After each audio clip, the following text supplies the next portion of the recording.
યોદ્ધા બનવાની, બળવાન બનવાની આપણે ઘણી બધી છે વાતો કરી. હવે આજના દિવસે આપણે વાત એ કરીએ કે આપણું જીવન છે એક એવું જીવન બનાવીએ કે જે જીવન બધા જ વ્યક્તિત્વ કરતાં છે અલગ હોય, બધા જ વ્યક્તિત્વ કરતાં છે અલગ તરી આવે, અને કોઈની પણ કોપી ના મારી. આપણી અંદર જે નેચરલ છે એ નેચરલને જ બહાર લઈ આવીએ.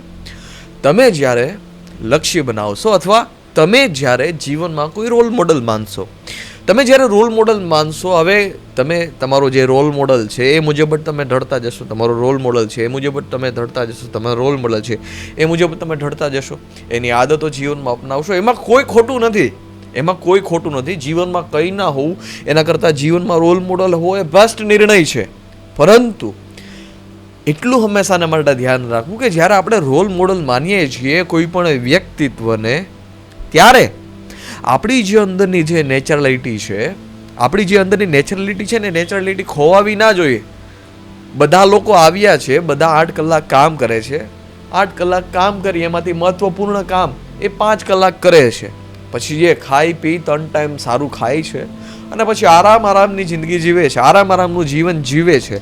હવે તમે શું આવું જ જીવન જીવવા માગો છો? એક સામાન્ય માણસ બનીને રહેવા માગતો હોય ને જે વ્યક્તિ આ પૃથ્વી ઉપર, એના માટે કોઈ વસ્તુ કંઈ કામની નથી. ના પુસ્તકો એના માટે છે, ના બુદ્ધ એના માટે છે, ના કૃષ્ણ એના માટે છે. એના માટે ફક્ત કામ છે, એના માટે ફક્ત આરામ છે. અને કામ ને આરામ આ સાયકલ આખા જીવનભર દોહરાવી અને જીવનનો અંત. શું તમે આવું જીવન જીવવા માગો છો? શું તમે નોર્મલ જીવન જીવવા માગો છો? મોટા ભાગના લોકો એવા છે જે નોર્મલ જીવન જીવવા માગતા નથી, સામાન્ય જીવન જીવવા માગતા નથી, પરંતુ અસામાન્ય જીવન કેવી રીતે જીવનમાં લઈ આવવું, અસામાન્ય જીવન છે કેવી રીતે જીવવું એ પણ એને નથી ખબર. કાંઈ ખબર ના હોય તો સારા પુસ્તકોનો સહારો લેવો, ગુરુનો સહારો લેવો, સારા લોકોનો સહારો લેવો એ સૌથી બેસ્ટ નિર્ણય છે. તમને સારા વિચાર આવવા કે જીવન હવે બદલવું છે, જીવનમાં ઊંચાઈ સુધી જવું છે. આ એક શરૂઆત છે, આ અંત નથી. આ જસ્ટ એક શરૂઆત છે. જેવી રીતે આધ્યાત્મમાં પ્રવેશવાનું મંદિર છે, સરળ માર્ગ છે.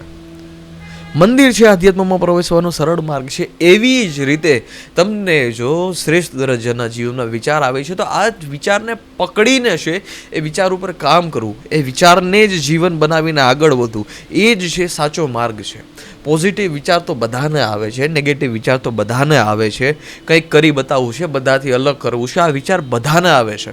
પરંતુ આ વિચારને પકડીને છે એક જીવનને આગળની દિશામાં લઈ જાવી, એ જ છે જે સાચું જીવન છે. તમારો જે નિર્ણય છે ને, તમારો જે નિર્ણય છે ને કે સામાન્ય લોકોની જેમ જીવવું નથી, હવે અસામાન્ય જીવવું છે, તો તમારે એટલું પણ યાદ રાખવું જોઈએ કે જો હવે જીવનમાં નિર્ણય કરી લીધો છે કે સામાન્ય જીવન જીવવાનું નથી થતું, બધા લોકો જેવી રીતે જીવન જીવે છે એવી રીતે જીવન જીવવાનું નથી થતું, તો હવે જીવનમાં આપણે કાર્ય પણ એવું જ કરવું જોશે જે સામાન્ય લોકો કરતા નથી.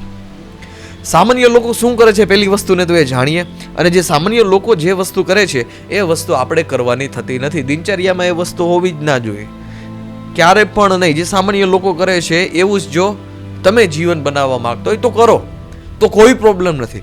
પરંતુ જો તમારે ઉપલબ્ધિ જોઈએ છે, જો તમારે ઊંચાઈ જોઈએ છે, તો સામાન્ય માણસ જે કાર્ય કરે છે એ કાર્ય ક્યારેય કરવાનું થતું નથી. અને તમારા બધા જ પાસે છે ઉર્જા, તો છે જ, ભરપૂર ઉર્જા છે. હવે બસ એક નિર્ણય બનાવી લો કે સામાન્ય જીવન છે જીવવાનું નથી થતું. બાકી આગળ જે થાય એ ઠાકર કરે, ઠીક.